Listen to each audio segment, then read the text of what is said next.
Assalamualaikum warahmatullahi wabarakatuh. Para pendengar yang dimuliakan Allah Subhanahu wa Ta'ala, suatu ketika Rasulullah Sallallahu Alaihi Wasallam sedang berkumpul dengan para sahabat-sahabat beliau. Lalu Rasulullah Sallallahu Alaihi Wasallam bertanya kepada para sahabat-sahabatnya, "Atadruna mal muflis?" Tahukah kalian siapakah orang yang mengalami kebangkrutan? Qalu al-muflisu fina man la dirhamalahu wala mata'a. Ya Rasulullah, orang yang bangkrut itu adalah orang yang tidak memiliki uang dan tidak memiliki kekayaan. Lantas Rasulullah Shallallahu Alaihi Wasallam meneruskan kembali sabdanya, "Innal muflisa min ummati."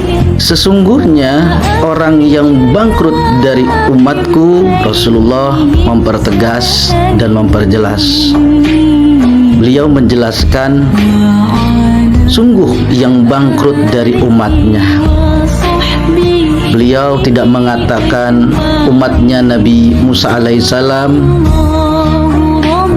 Beliau tidak mengatakan umatnya Nabi Isa alaihissalam dan umatnya para nabi-nabi yang lain. Beliau menjelaskan umatnya. Siapakah umatnya? Umatnya adalah kita semua. Ya'ti yaumal qiyamati bisolatin wasyamin wazakatin. Orang tersebut dibangkitkan oleh Allah Subhanahu wa Ta'ala di akhirat nanti, dan dia datang menghadap Allah dengan membawa berbagai macam pahala. Dia datang dengan membawa pahala sholat fardu dia kerjakan, sholat sunnah pun dia kerjakan, dan dia datang dengan membawa pahala puasa Ramadan dia kerjakan, puasa sunnah pun dia kerjakan, dan dia datang dengan membawa pahala zakat, infak, sedekah, umroh, haji, dan berbagai macam pahala kebaikan ketika dia tinggal di alam dunia.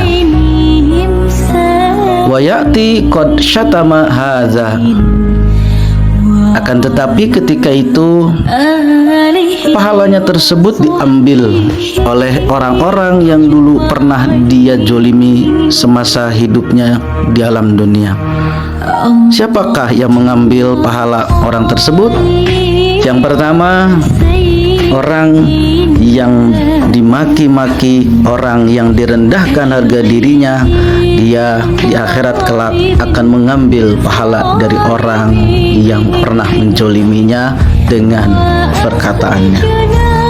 Wa qadzafa hadza, dan yang mengambil pahala yaitu yang kedua adalah orang yang pernah difitnah demi mendapatkan kedudukan yang terhormat, demi mendapatkan prestasi, demi mendapatkan pujian, dan demi mendapatkan kedudukan yang tinggi.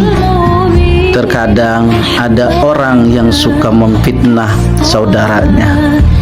Dia menjelek-jelekan saudaranya, dia melaporkan hal-hal yang tidak benar kepada atasannya, sehingga atasannya percaya.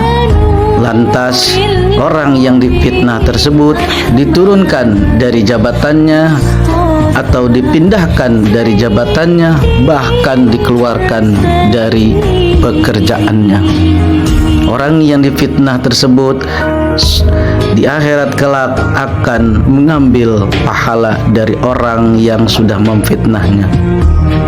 Wa akala mala haza, dan orang yang akan mengambil pahala yaitu orang yang mengambil dan memakan haknya orang lain.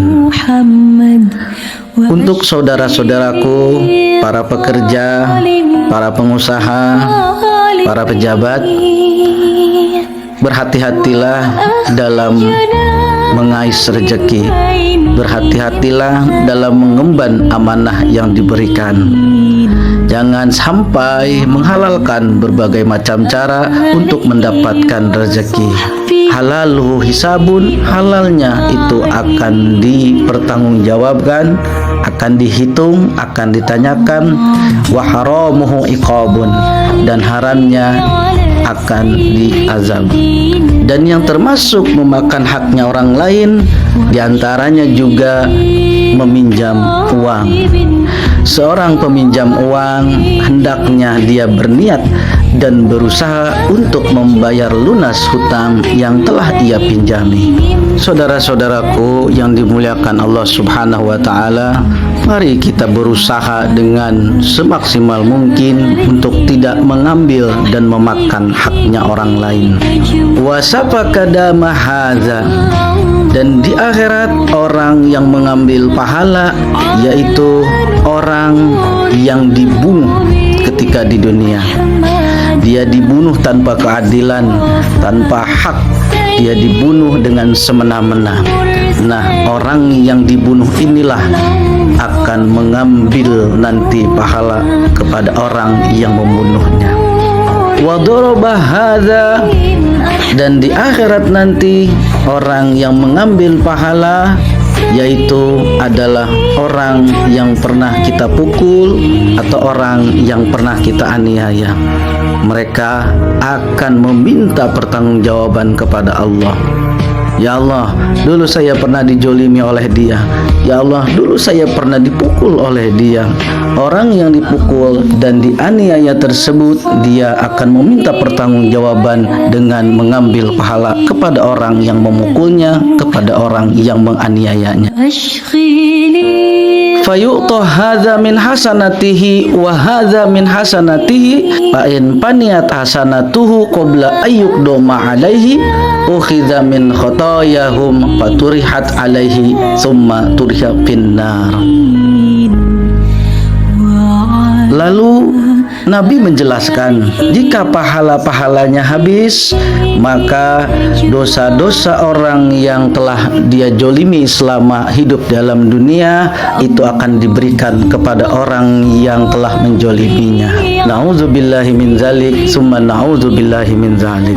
Para pendengar yang dimuliakan Allah Subhanahu wa ta'ala, manusia memang tepatnya hilaf, lupa dan salah. Akan tetapi sebaik-baiknya orang yang salah adalah orang yang segera meminta maaf dan bertobat kepada Allah Subhanahu wa taala.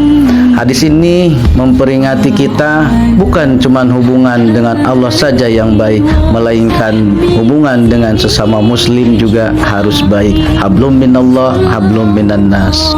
Para pendengar yang dirahmati Allah Subhanahu wa taala, mumpung Allah masih memberikan kita nikmat hidup, mari kita hendaknya mulai dari saat ini memperbaiki amal kita, memperbaiki perbuatan kita, memperbaiki perilaku kita.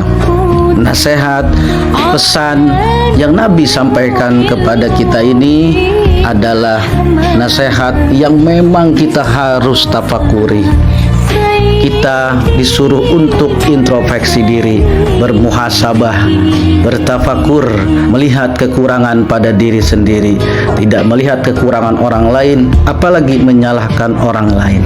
Para pendengar yang dimuliakan Allah Subhanahu wa taala, inilah hadis tentang bangkrutnya manusia di akhirat kelak. Semoga kita semua tidak termasuk ke dalam orang yang bangkrut, dan Allah senantiasa memberikan kita taufik dan hidayahnya serta ampunannya. Terima kasih atas segala perhatian. Barakallahu fikum ajmain. Assalamualaikum warahmatullahi wabarakatuh.